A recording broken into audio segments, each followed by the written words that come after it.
നമസ്കാരം. കൃഷ്ണാരമിത്രത്തിലേക്ക് എല്ലാവർക്കും ഒരിക്കൽ കൂടി സ്വാഗതം. സവിതയാണ് കേട്ടോ. ശ്രീകൃഷ്ണ ഗോവിന്ദ ഹരേ മുരാരെ, ഹേ നാഥ നാരായണ വാസുദേവ. ശ്രീകൃഷ്ണ ഗോവിന്ദ ഹരേ മുരാരെ, ഹേ നാഥ നാരായണ വാസുദേവ. ശ്രീ ഗുരുവായൂരപ്പ ശരണം ഹരേ. ഇന്നത്തെ സത്സംഗത്തിലേക്ക് എല്ലാവർക്കും ഒരിക്കൽ കൂടി സ്വാഗതം.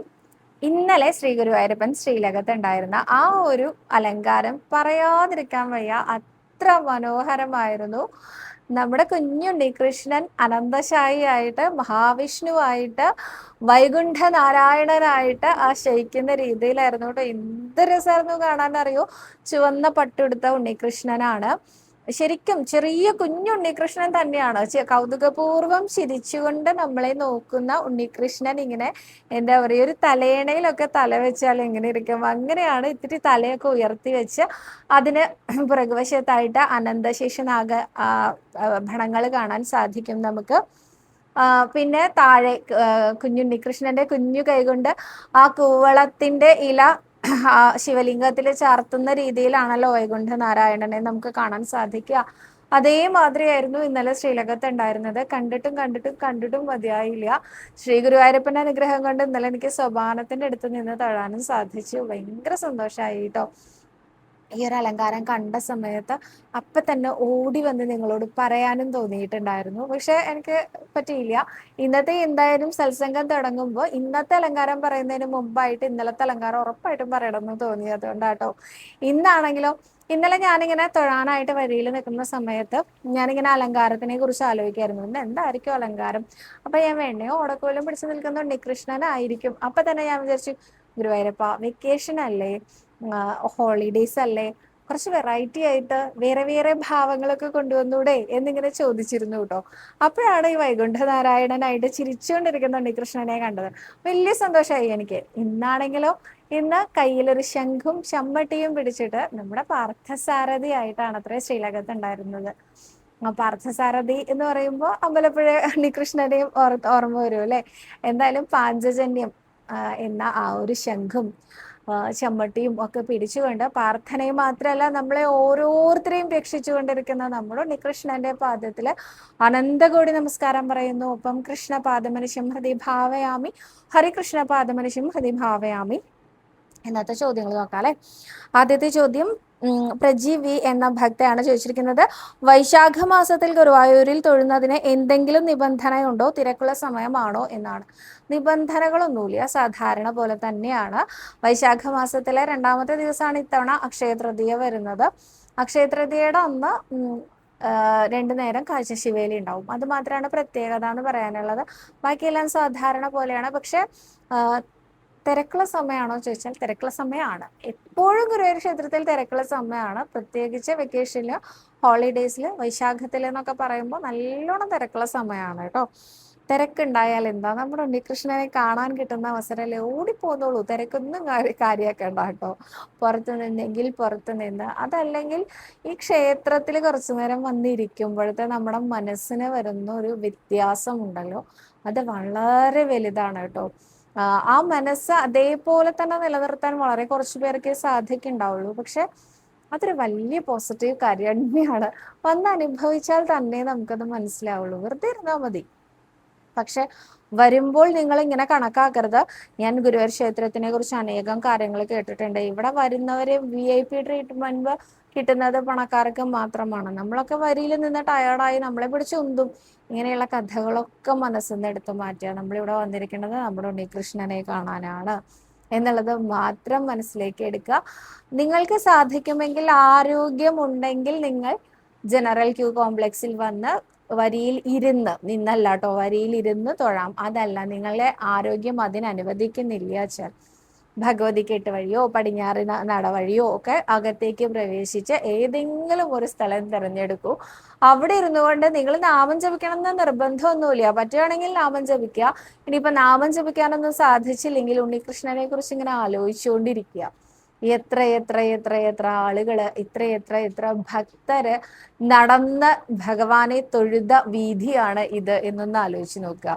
ഭഗവാൻ ഓരോ ഭക്തരെയും എങ്ങനെയൊക്കെയാണ് സ്നേഹിച്ചത്, അനുഗ്രഹിച്ചത് എന്നൊക്കെ ഇങ്ങനെ ആലോചിച്ച് നോക്കുക. വെറുതെ അങ്ങനെ ഇരുന്നാൽ നമ്മൾ എവിടെയോ നമ്മൾ എന്താ പറയുക, ലോസ്റ്റ് ഇൻ തോട്ട്സ് എന്നൊക്കെ പറയില്ലേ, നമ്മൾ എവിടെയാ ഇരിക്കണേന്ന് പോലും മറന്നു പോകുന്ന ഒരു അവസ്ഥയിലേക്ക് നമ്മൾ എത്തും. വല്ലാത്തൊരു അനുഭൂതി, അത് അനുഭവിച്ച് തന്നെ അറിയണം.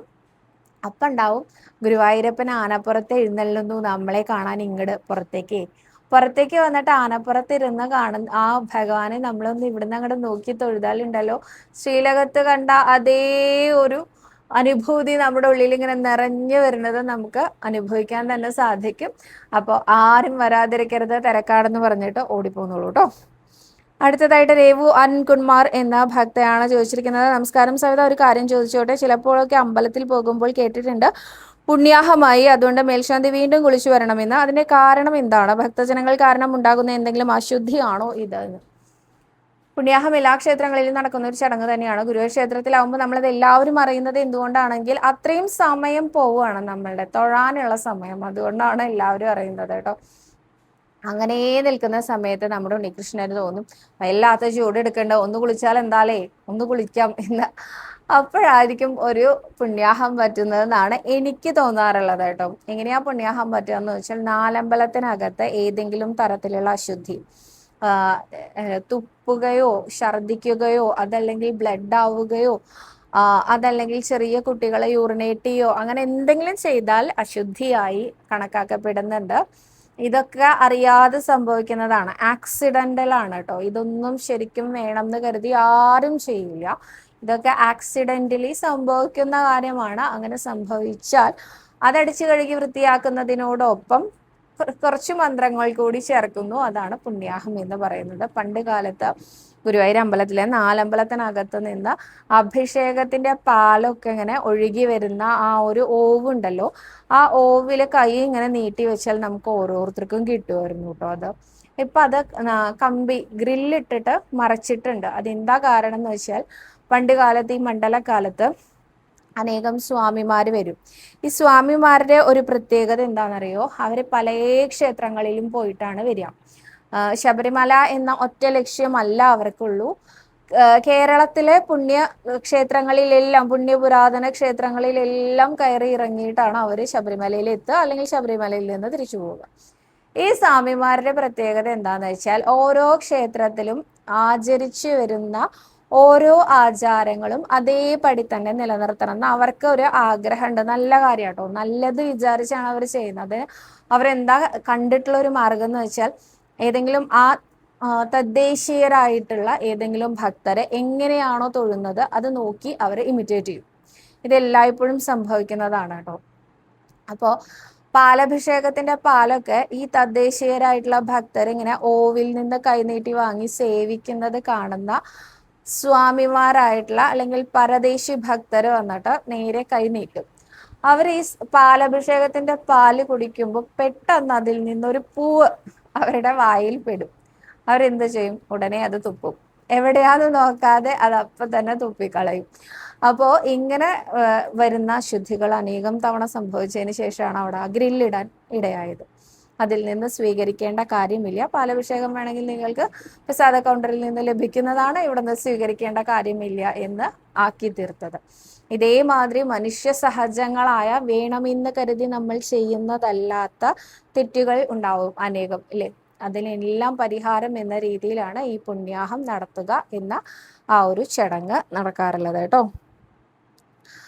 അടുത്തതായിട്ട് ഗീത പി എന്ന ഭക്തയാണ്. സവിത, ഞാൻ കുറച്ച് ദിവസമായി നാരായണീയം 65 മുതൽ 69 വരെ ചൊല്ലാറുണ്ട്. പക്ഷെ അർത്ഥം അറിഞ്ഞുകൊണ്ടല്ല ചൊല്ലുന്നത്, അതുകൊണ്ട് പ്രശ്നമുണ്ടോ? നാരായണീയം എഴുതുമ്പോൾ ഒരു ദിവസം ഒരു ദശകം മുഴുവനായി എഴുതണോ, അതോ പറ്റുന്നത്ര വരികൾ എഴുതിയാൽ മതിയോ? ഒരു ദിവസം ഒരു ദശകം മുഴുവനായിട്ട് എഴുതൂ, അതാ നല്ലത്. കാരണം എന്താ വെച്ചാൽ, നമുക്ക് സംസ്കൃതത്തിനെ കുറിച്ച് വലിയ ജ്ഞാനമൊന്നും ഇല്ലാത്തവരാകുമ്പോൾ എന്താ വെച്ചാൽ, എവിടെയാ നിർത്തേണ്ടത്, അർത്ഥ വ്യത്യാസങ്ങൾ വരുമോ, ഇതൊന്നും നമുക്ക് നിശ്ചയില്ലാതെ പോകും. അപ്പൊ നമ്മളിപ്പോ എന്താ പറയാ, ഭഗവാന്റെ അവതാര കഥയില് ഒന്നൊരു ദിവസം ദേവകിക്ക് ആ ഒരു പ്രസവ വേദന വന്നു എന്നൊക്കെ പറഞ്ഞ് അങ്ങോട്ട് നിർത്തും.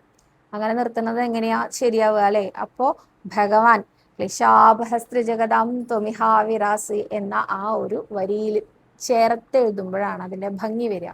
കാരണം അപ്പോഴാണ് ഭഗവാൻ ഇതാ നമ്മുടെ എല്ലാവരുടെയും എല്ലാ ക്ലേശങ്ങളും ഇല്ലാതാക്കാൻ ഭൂമിയിൽ അവതാരം എടുത്തിരിക്കുന്നു എന്ന് പറഞ്ഞു നിർത്തുമ്പോഴല്ലേ അതും ഭംഗിയാവുക. അപ്പോൾ അതിന് നമുക്ക് ഓരോ സംസ്കൃത പദങ്ങളുടെയും അർത്ഥം അറിഞ്ഞാലേ എവിടെ നിർത്തുമ്പോഴാണ് മനോഹരമാവുക എന്നറിയുള്ളൂ അല്ലേ. അപ്പൊ അതറിയാത്ത ആളുകൾ എന്ന നിലയിൽ നമുക്ക് ഒരു ദശകം മുഴുവൻ എഴുതാം, അതാവും നല്ലത്. പട്ടേരി എങ്ങനെയാണോ എഴുതി സമർപ്പിച്ചത് അതേപോലെ തന്നെ നമുക്ക് ഒരു ദിവസം ഒരു ദശകം എന്ന കണക്കിൽ തന്നെ എഴുതുന്നതാണ് ഉത്തമം എന്നാണ് എനിക്ക് തോന്നുന്നത്.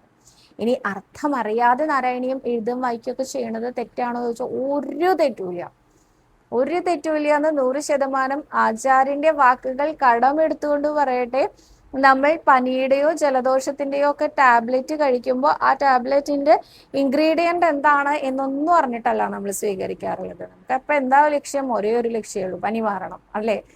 അതുകൊണ്ട് നമ്മൾ ആ മരുന്ന് കഴിക്കുന്നു, നമ്മുടെ പനി മാറാറുണ്ട്. ഇതേമാതിരിയാണ് നാരായണീയത്തിന്റെ അർത്ഥം അറിഞ്ഞില്ലെങ്കിലും അതിന്റെ ഫലം കുറഞ്ഞു പോവില്ല. അർത്ഥമറിഞ്ഞാൽ നമുക്ക് കൂടുതൽ ആസ്വാദ്യകരമാവും എന്നുള്ളത് മാത്രമേ ഉള്ളൂ കേട്ടോ. അനേകം ദിവസങ്ങൾക്ക് ശേഷം ഇന്നലെ എനിക്ക് ഒരു നോട്ടീസ് കിട്ടി. അതെന്താന്ന് വെച്ചാൽ ക്ഷേത്രത്തിലെ കൃഷ്ണനാട്ടം കളി നടക്കുകയാണ്. ഇന്നലെ ബാണയുദ്ധം കൃഷ്ണനാട്ടം കളിയായിരുന്നു. അപ്പൊ ഇന്നലെ ഞാൻ വിളക്ക് തൊഴുതതിന് ശേഷം ബാണയുദ്ധം കൃഷ്ണനാട്ടം കളി ആരംഭിക്കാൻ പോവുകയാണ്. അതിനു മുൻപായിട്ട് കൃഷ്ണാട്ടം കളി ബാണയുദ്ധത്തിന്റെ കഥ ചെറിയ രൂപത്തിൽ ഒന്ന് വിവരിക്കുന്നുണ്ട് അദ്ദേഹം. ഒപ്പം നമുക്ക് എല്ലാവർക്കും ഓരോ നോട്ടീസും തരുന്നുണ്ട്. ഇതില് രംഗം 1 ഇന്നത്, രംഗം 2 ഇന്നത്, രംഗത്ത് ഈ ഒന്നാമത്തെ സീനില് ഇത്ര കഥാപാത്രങ്ങൾ, അത് ഇന്ന ആളുകൾ എന്നൊക്കെ പറഞ്ഞുകൊണ്ട് വിശദീകരിച്ചിട്ട്. അങ്ങനെ ആവുമ്പോൾ നമുക്ക് ആ കഥ കഴിയണ വരെ ഇരുന്ന് കാണാൻ തോന്നും ഇല്ലേ. അതല്ലെങ്കിൽ കൃഷ്ണഗീതി എന്ന ആ പദമൊക്കെ അവിടെ ചൊല്ലുന്നുണ്ടായിരിക്കും. ഇവരിങ്ങനെ മുദ്രകൾ ഓരോന്നും കാണിക്കണമുണ്ടാവും. നമുക്കതൊന്നും മനസ്സിലാവൂല. അപ്പൊ കുറച്ച് കഴിഞ്ഞാൽ നമുക്ക് തോന്നും മതി, കഴിഞ്ഞു, നമുക്ക് പോവാം എന്ന് തോന്നും അല്ലെ. രാത്രിയാണോ, ഉറക്കം വരുന്നുണ്ട്, അപ്പൊ നമുക്ക് പോകണം എന്ന് തോന്നും. നേരെ മറിച്ച് സീൻ ബൈ സീനായിട്ട് നമുക്ക് ഇത് കഥയൊക്കെ അറിയാമെങ്കിൽ അതിങ്ങനെ ദൃശ്യാവിഷ്കാരമായിട്ട് കാണുമ്പോൾ നല്ല രസമായിട്ട് തോന്നില്ലേ. അതേമാതിരി തന്നെയാണ് നാരായണീയത്തിന്റെ അർത്ഥം അറിഞ്ഞുകൊണ്ടാണ് നമ്മൾ ചൊല്ലുന്നതെങ്കിൽ നമുക്കത് കുറച്ചുകൂടി ആസ്വാദ്യകരമാവും എന്ന് മാത്രമേ ഉള്ളൂ കേട്ടോ. അടുത്തതായിട്ട് സൂര്യ അനു എന്ന ഭക്തയാണ് പറഞ്ഞിരിക്കുന്നത്, ചേച്ചി ജപമാലയെ കുറിച്ചും അത് ഉപയോഗിക്കുന്നതിനെ കുറിച്ചും ഒന്ന് പറയാമോ, അത് ഉപയോഗിക്കുമ്പോൾ ശ്രദ്ധിക്കേണ്ട കാര്യങ്ങളും പറയണേ എന്നാണ്. സൂര്യ, എനിക്ക് അതിനെക്കുറിച്ച് ഒരു ഐഡിയയും ഇല്ല. ജപമാല ഉപയോഗിക്കുമ്പോൾ വേണ്ടുന്ന റെസ്ട്രിക്ഷൻ എന്താണെന്ന് അറിയുന്നവർ താഴെ കമൻറ്റ് ചെയ്യുന്നതാണ്. അപ്പോൾ സൂര്യ അത് വായിച്ചോളൂ. തീർച്ചയായിട്ടും അറിയുന്നവർ കമൻറ്റ് ചെയ്യൂ.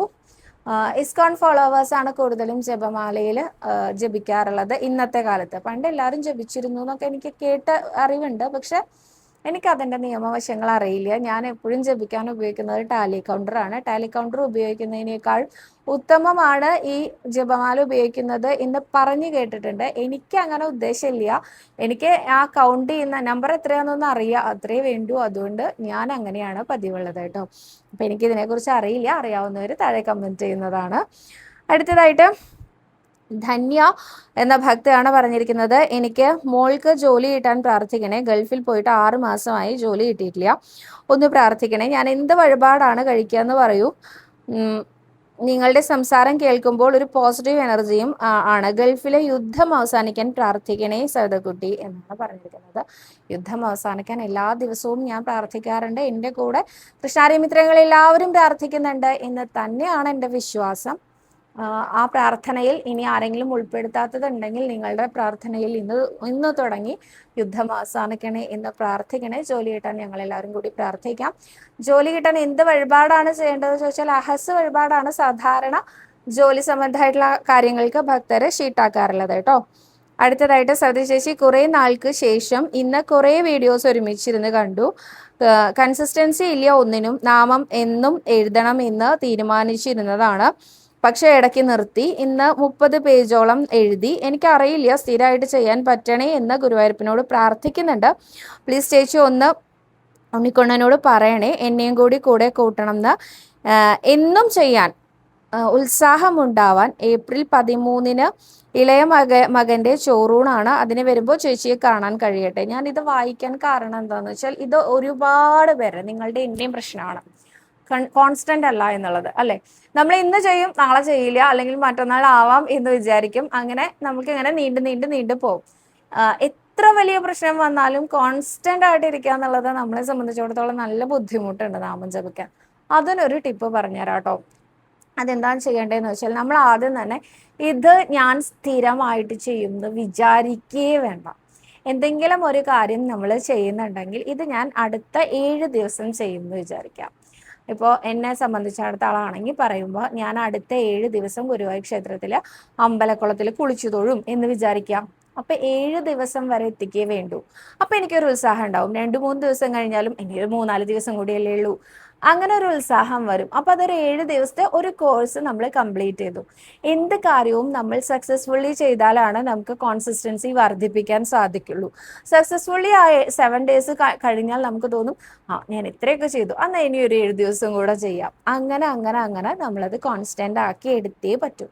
അപ്പൊ അതിനായിട്ട് എനിക്കും ഇല്ല കേട്ടോ ഈ കോൺസിസ്റ്റൻസി. എൻ്റെ വീഡിയോസ് കാണുന്ന സ്ഥിരമായിട്ട് കാണുന്ന എല്ലാവർക്കും അറിയുണ്ടാവും, ഞാൻ കോൺസ്റ്റന്റ് ആയിട്ട് വീഡിയോ ഇടാറ് പോലും ഇല്ല അല്ലെ. അപ്പോൾ കൺസിസ്റ്റൻസി ഒരു വലിയ കാര്യമാണെങ്കിലും പലർക്കും ബുദ്ധിമുട്ടുള്ള കാര്യമാണ്. പക്ഷെ ഇങ്ങനെ ഒന്ന് ട്രൈ ചെയ്ത് നോക്കൂ. ഞാൻ അടുത്ത 3 ദിവസം ഇന്നത് ചെയ്യും, ഞാൻ അടുത്ത 7 ദിവസം ഇന്നത് ചെയ്യും, അല്ലെങ്കിൽ ഞാൻ വരുന്ന 12 ദിവസം ഇന്നത് ചെയ്യും. ഇങ്ങനെ ആയാൽ അത് സക്സസ്ഫുൾ ആയി നമുക്ക് ചെയ്യാൻ സാധിച്ചാൽ അവിടെ ഒരു ടിക്കൊക്കെ ഇട്ടിട്ട് നമ്മളെ തന്നെ ഒന്ന് അപ്രീസിയേറ്റ് ചെയ്ത് വെരി ഗുഡ് എന്നൊക്കെ പറഞ്ഞൊന്ന് പുറത്ത് തട്ടിക്കഴിഞ്ഞാൽ കുറേ ഉത്സാഹം വരുമെന്നാണ് എനിക്ക് തോന്നാറുള്ളത്. ഇനി ഇത് ഒന്നാമത്തെ ടിപ്പാട്ടോ. രണ്ടാമത്തെ ടിപ്പ്, നമ്മളിങ്ങനെ ഒരു ഇപ്പൊ ഒരു നാമം എഴുതലോ അല്ലെങ്കിൽ ഒരു നാരായണ കവച മന്ത്രം ചൊല്ലലോ ഒക്കെയാണ് നമ്മൾ ഉദ്ദേശിക്കുന്നത്. ഈ ഉദ്ദേശ്യം എന്താണെന്നുള്ളത് വ്യക്തമായിട്ട് പറയുക. ഒപ്പം ഇത്ര ദിവസമാണ് ഇത് ചെയ്യേണ്ടതെന്ന് പറയാ. ആരോടാ പറയേണ്ടത്? നേരെ പോയി ഗുരുവായൂരപ്പനോട് പറയാ. എന്നിട്ട് പറയാ, ഉണ്ണികൃഷ്ണ ഇത് ഞാൻ അങ്ങേ ഏൽപ്പിച്ചിട്ടുണ്ട് കേട്ടോ, ഇതിങ്ങനെ പൂർത്തീകരിച്ച് നല്ല കുട്ടിയാക്കി തരാൻ ഭഗവാന് മാത്രമേ പറ്റുള്ളൂ എന്ന് പറയാ. ബാക്കി അദ്ദേഹം ആയിക്കോളും. വേണച്ചാൽ ഒരു കാര്യം കൂടി ചെയ്യാം. ഒരു പേപ്പർ എടുത്തിട്ട് നമുക്ക് എന്തൊക്കെയാണോ ആഗ്രഹം ഉള്ളത് അത് ആ പേപ്പറിൽ നോട്ട് ചെയ്ത് വെച്ചിട്ട് ഗുരുവായൂരപ്പന്റെ കയ്യിലൊന്ന് കൊണ്ടുപോയി കൊടുക്കുക. എന്നിട്ട് അത്ര ദിവസം കഴിഞ്ഞാൽ അത് എടുത്തു കഴിഞ്ഞിട്ട് ഭഗവാനോട് പറയാം, അങ്ങയുടെ അനുഗ്രഹം കൊണ്ട് ഇത് കംപ്ലീറ്റ് ആക്കാൻ എനിക്ക് സാധിച്ചിട്ടുണ്ട് കേട്ടോ എന്ന് അങ്ങനെ പറഞ്ഞാൽ ഉണ്ടല്ലോ എന്തായാലും നടക്കും കേട്ടോ. അപ്പൊ ഒന്ന് ശ്രമിച്ചു നോക്കിക്കോളൂ. അടുത്തതായിട്ട് സ്മിത എന്ന ഭക്തയാണ് പറഞ്ഞിരിക്കുന്നത്, നമുക്ക് ദേവസ്വം ഓൺലൈൻ വഴി ഭഗവാന് തൃക്കൈവേണ്ണ സമർപ്പിക്കാൻ പറ്റുമോ? എൻ്റെ കുട്ടികളുടെ ആരോഗ്യ പ്രശ്നം മാറാൻ വേണ്ടിയായിരുന്നു. സവിത പ്രാർത്ഥനയിൽ എൻ്റെ കുട്ടികളെയും കൂടി ഉൾപ്പെടുത്തണേ. തീർച്ചയായിട്ടും ഉൾപ്പെടുത്താം. നമുക്ക് ഓൺലൈൻ വഴി വെണ്ണ ഷീട്ടാക്കാനും പറ്റൂ കേട്ടോ. തൃക്കൈ വെണ്ണ എന്ന് പറയുമ്പോൾ പലർക്കും കൺഫ്യൂഷൻ ഉണ്ട്. വെണ്ണയും തൃക്കൈ വെണ്ണയും രണ്ടും രണ്ടാണോന്നല്ല, രണ്ടും ഒന്നാണ്. തൃക്കൈ വെണ്ണ എന്ന് പറയുന്നത് തന്നെയാണ് വെണ്ണ. വെണ്ണ ഷീട്ടാക്കാൻ ഓൺലൈനായിട്ട് നമുക്ക് ബുക്ക് ചെയ്യാവുന്നതാണ് കേട്ടോ. ദേവസ്വത്തിന്റെ ഒഫീഷ്യൽ വെബ്സൈറ്റിലൂടെ ഓൺലൈൻ വഴിയും നമുക്ക് ബുക്ക് ചെയ്യാവുന്നതാണ്. അടുത്തതായിട്ട് ഉമാ കെ വേണുഗോപാൽ എന്ന ഭക്തയാണ് പറഞ്ഞിരിക്കുന്നത്, സൗദ ചേച്ചി ഞാൻ ചേച്ചി പറഞ്ഞ പോലെ ലോട്ടിട്ട് KV എക്സാം എഴുതി. ലോട്ടിൽ സെലക്ഷൻ കിട്ടുമെന്ന് വന്നു, എന്നിട്ട് എനിക്ക് പ്രിലിമിനറി പോലും കിട്ടിയില്ല. ലോട്ട് ഇടുമ്പോൾ ശരിയായി വരുന്നില്ല ചേച്ചി, അതെന്താണ് ചേച്ചി ഒന്നുകൂടെ പറഞ്ഞു തരൂ. വെറുതെ ഒരു ദിവസം പോയി ലോട്ടിട്ട് കഴിഞ്ഞാൽ നേരെയാവുമെന്ന് ഞാൻ ഒരിക്കലും പറയില്ല. ഇത് ഗുരുവായൂരപ്പൻ മാത്രമേ എനിക്ക് ആശ്രയമുള്ളൂ എന്ന് വിചാരിക്കുന്നവർക്കും എപ്പോഴും നാമം ജപിക്കുന്നവർക്കും ഇത് കറക്റ്റായിരിക്കും. ഇത് നമ്മളെ പോലുള്ള ആൾക്കാർക്ക് ചിലപ്പോൾ തെറ്റിപ്പോകാനും സാധ്യതയുണ്ട്. അപ്പൊ നമ്മൾ എന്താ ചെയ്യേണ്ടത് വെച്ചാൽ ലോട്ട് ഇടുന്നതിന് മുൻപായിട്ട് നിങ്ങളൊരു 12 നമസ്കാരം ചെയ്യൂ. ഒപ്പം തന്നെ നിങ്ങളൊരു 108 നാരായണ നാമം ചൊല്ലൂ. എന്നിട്ട് പറയാ, ഗുരുവായൂരപ്പ അങ്ങ് മാത്രമേ ആശ്രയമായിട്ടുള്ളൂ, ഇതിലെനിക്കൊരു കൃത്യമായ മറുപടി തരണേ എന്ന് പറഞ്ഞുകൊണ്ട് ചെയ്തു നോക്കൂ. വെറുതെ പോയി ലോട്ടിട്ട് കഴിഞ്ഞാൽ ഒട്ടും ശരിയാവില്ല. നാമം ചൊല്ലുകയും നമസ്കരിക്കുകയും ചെയ്തതിന് ശേഷം മാത്രം നിങ്ങൾ ലോട്ടിട്ട് നോക്കൂ. നിങ്ങൾക്ക് എന്താണോ ആൻസർ വരുന്നത്, ഒന്നാമത്തെ ലോട്ടിൽ നിങ്ങൾക്ക് എന്താണോ ആൻസർ വരുന്നത് അത് സ്വീകരിക്കാൻ നിങ്ങൾ തയ്യാറാവൂ. അങ്ങനെയാണെങ്കിൽ നിങ്ങൾക്ക് തീർച്ചയായിട്ടും മുന്നോട്ട് പുരോഗതി മാത്രമേ ഉണ്ടാവുള്ളൂ. അതിന് ഞാൻ തന്നെയാണ് ഗ്യാരണ്ടി കേട്ടോ. അടുത്തതായിട്ട് വാട്സപ്പിൽ മെസ്സേജ് അയച്ചിരുന്നു, സവിത മറുപടി കിട്ടിയില്ല. മോൾക്ക് വേണ്ടിയിട്ടാണ്. +2 പരീക്ഷ എഴുതി, നല്ലവണ്ണം പഠിക്കുന്ന ആളാണ്. ഒരു സബ്ജക്റ്റിന് പരീക്ഷ തീരുന്ന സമയം ശ്രദ്ധിച്ചില്ല, എന്തോ ഒരു ശ്രദ്ധക്കുറവ്, മാർക്ക് കുറയുമെന്ന് പറയുന്നു. വിഷമത്തിലാണ്. എന്താണ് ചെയ്യേണ്ടത്? കണ്ണിന് പാൽപ്പായസവും വെണ്ണയും നേർന്നിട്ടുണ്ട്. നാരായണീയത്തിൽ ഏത് ദശകമാണ് വായിക്കേണ്ടത്? വീടിൻ്റെ അടുത്ത് കൃഷ്ണന്റെ അമ്പലമുണ്ട്, അവിടെയാണ് പോകാറ്. ഇന്നും ഞാൻ പോയിരുന്നു. ഗുരുവായൂർ പോയിട്ട് 1 വർഷമായി. ഇതിനൊരു മറുപടി തരണേ പ്ലീസ് എന്നാണ് പറഞ്ഞത്. നാരായണീയത്തിലെ 82ാമത്തെ ദശകം ചൊല്ലി നമസ്കരിച്ചോളൂ. എല്ലാ തരത്തിലുള്ള വിജയത്തിനും വളരെ നല്ലതാണ് കേട്ടോ. അടുത്തതായിട്ട് കുറേ തവണ ഞാൻ എത്ര തവണ ഈ കമന്റ് ഇട്ടു അത്രയും തവണ ഞാൻ ഈ കമന്റ് കണ്ടിട്ടുണ്ട് കേട്ടോ. ഞാൻ വായിക്കാം. വില്ലുമംഗലത്തിന്റെയും പൂന്താനത്തിന്റെയും മാനവീയത രാജാവിൻ്റെയും കഥകൾ പറയുമോ പ്ലീസ് എന്നാണ് ജിഷ പാലക്കാട് എന്ന ഭക്ത പറഞ്ഞിരിക്കുന്നത്. തീർച്ചയായിട്ടും പറയാം. ഞാൻ പറയാറുണ്ടല്ലോ, ഞാൻ ഷോർട്ട് വീഡിയോയിലും പറഞ്ഞിട്ടുണ്ടായിരുന്നു. അപ്പോൾ ഞാൻ ആ കഥകളൊക്കെ ഫുൾ വീഡിയോയിലും ഉൾപ്പെടുത്താൻ ശ്രമിക്കാം കേട്ടോ. കുറേ ചോദ്യങ്ങളുണ്ട്, അതുകൊണ്ട് ലെങ്തി വീഡിയോ ആയി പോകുന്നു. എനിക്കറിയില്ല എത്രത്തോളം സാധിക്കുന്ന, ഞാൻ മാക്സിമം ശ്രമിക്കാം കേട്ടോ. അടുത്തതായിട്ട് സരിത നമസ്കാരം. എനിക്ക് നാരായണീയത്തിൽ ഒരു ദശകം എഴുതി സമർപ്പിക്കാൻ ആഗ്രഹമുണ്ട്. ഏത് ദശകമാണ് കണ്ണന് സമർപ്പിക്കേണ്ടതെന്ന് പറഞ്ഞു തരുമോ? അതുപോലെ മക്കൾക്ക് നല്ല ജോലി ലഭിക്കാനായി മക്കൾ ഏത് ദശകമാണ് എഴുതേണ്ടത്? രണ്ടുപേരും ജോലിക്കായി പരീക്ഷകൾ എഴുതുകയും ചെയ്യുന്നുണ്ട് എന്നാണ് പറഞ്ഞിരിക്കുന്നത്. ബാണയുദ്ധമാണ് ജീവിത വിജയത്തിന്, ജോലി സംബന്ധമായിട്ടുള്ള കാര്യത്തിനും ഒക്കെ ദശകം ചൊല്ലേണ്ടത് നാരായണീയത്തിലെ 82 ബാണയുദ്ധം ആണ് കേട്ടോ. ചൊല്ലേണ്ടത് ഏതാന്ന് അല്ല എഴുതി സമർപ്പിക്കേണ്ടത് ഏതാന്നുള്ളത് അത് ഭക്തന്റെ ഇഷ്ടമാണ്. ഏത് ദശകം വേണമെങ്കിലും എഴുതി നിങ്ങൾക്ക് സമർപ്പിക്കാവുന്നതാണ്. അത് ഇന്നത് എന്നൊന്നും എനിക്ക് സജസ്റ്റ് ചെയ്യാനില്ല. എല്ലാം ഗുരുവായൂരപ്പന് പ്രിയപ്പെട്ട നാരായണീയം തന്നെയാണ് കേട്ടോ.